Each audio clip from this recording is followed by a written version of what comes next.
Hello dear friends of the folded sheet, I'm Tevin from Tevin's Origami Instructions, and today I'll show you how to fold this last minute Christmas tree. All you need is one square sheet of paper and a cutting tool like a pair of scissors.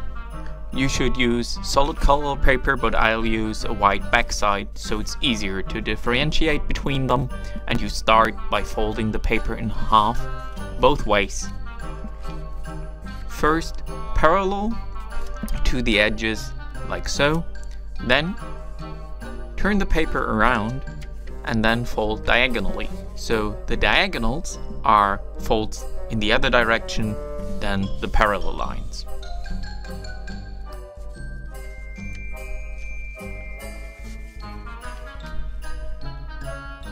Make sure that the corners meet precisely, so take your time with this step.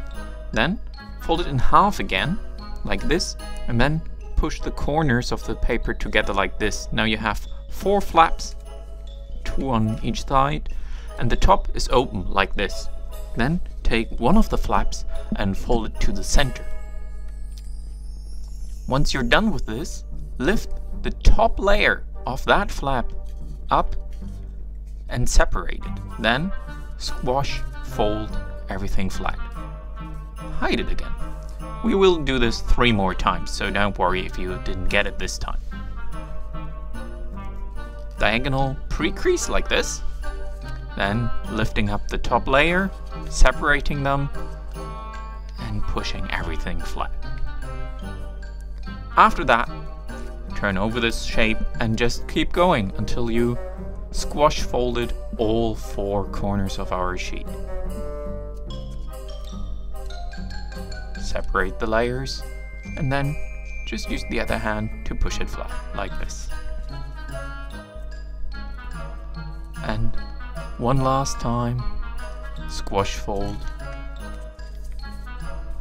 And now you can either cut off the top here,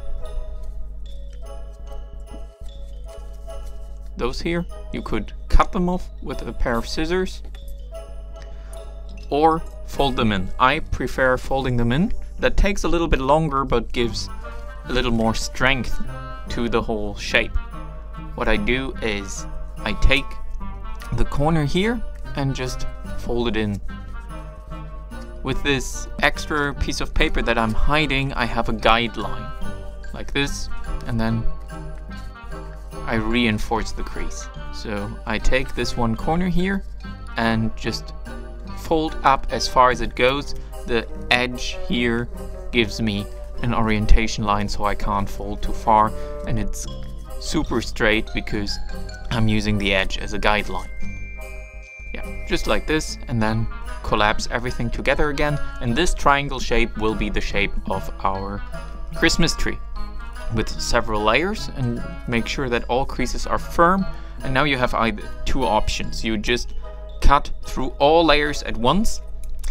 That, in my opinion, doesn't go too well, so instead of just cutting away the triangles all at once, I just fold the first side and then collapse it and use the new cut edge as a guideline to cut it also on the other side. So I basically cut them separate. If you're better with the scissors than I am, you can just cut it freehand. So I cut one line parallel to the bottom and then at an angle and cut away a little bit. This is even already a little too much in this version, but it's your tree, so you can pick however you want to do it. And that's already it. One last step is to separate now all those layers to give it a 3D shape. Make all angles the same. And there you go, a very nice last minute Christmas tree without having to leave your house. I hope you're healthy and safe. See you next year. Bye bye.